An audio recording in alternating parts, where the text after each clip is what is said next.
in our last video, I conclude, other than a quick selfie of myself, with a view of Devil's Garden off in the distance.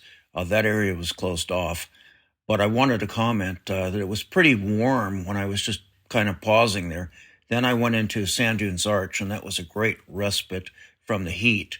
It's a slot canyon, and once you get in there, you're in the shade, and it was very cool as far as the temperatures. I spent a lot of time there.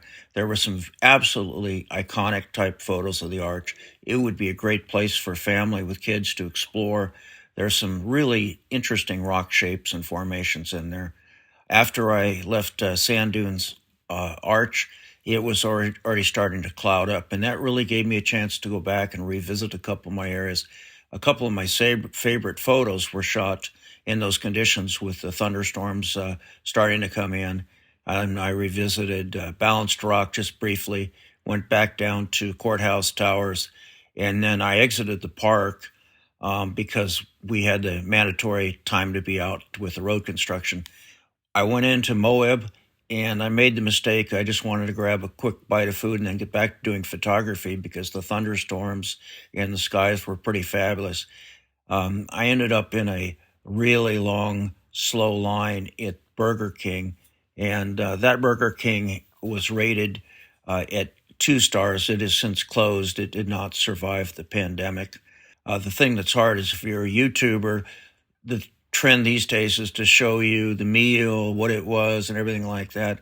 Unfortunately, on a $40 a day budget, I didn't have gourmet dining and fine pizza and some of the great things that are in Moab. I was trying to get the best photography and get back on the road. So then I shot a couple shots just on 313. 313 is fabulous, the rock formations, and that is the way that you go from the Moab area back up to Canyonlands where my campground was. And it had blown all day. And so I'll show you my little creative way to keep the dust out of the back of my truck. Jerry, I want to show you a solution that I created for out here in the west where it's really dusty to keep the dust down in the back of my truck. What I have is just an old air mattress. The cheaper the better, I think. I want to make sure it's not pinched on the sides of the tailgate, and you would too. I've used this several times now, very effectively. I also use it in the upper portion of the camper shell when it's raining to seal.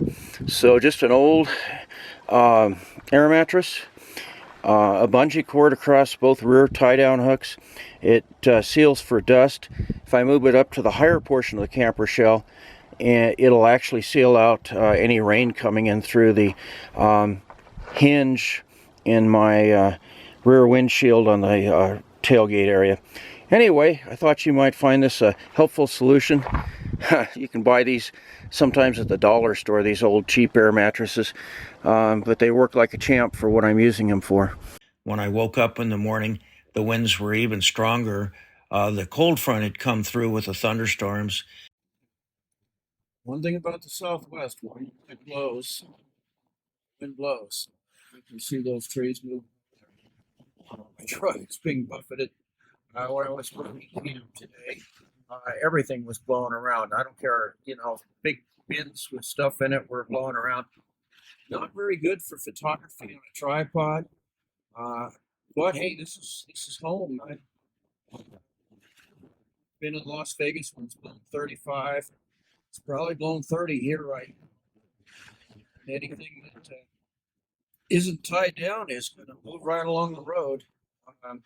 This BLM campground is served very well. Over here is the restroom, my last stop before I move on down the road on this trip. So it was a little cooler, but boy, the winds were just howling. And then I got back on the road. I went up to 70 and started westbound with the goal of getting to Cedar City, Utah. And I also mentioned last time some hotel accommodations. I just checked. Moab, seems like the Comfort Inn is around $270 a night. The Sleep Inn, which would be my favorite, is already booked up for the end of March. So there are options out there. On this map, I want to show why Moab is such a better place to jump off to both Arches and Canyonlands than Green River is. Moab can sell out. Moab can be very expensive.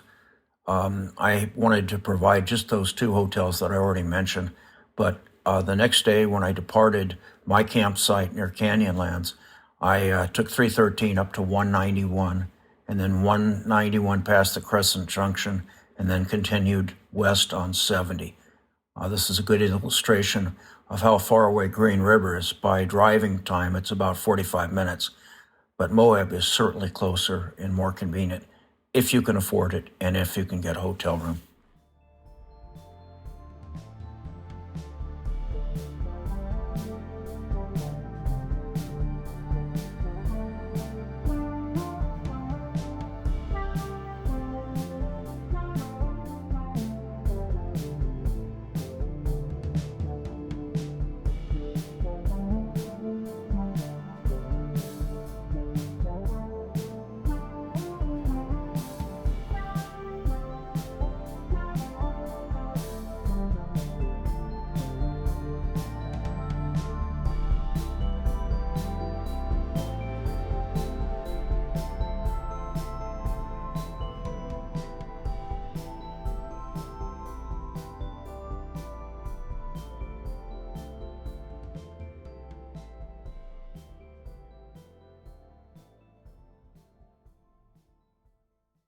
Anyway, thank you for watching.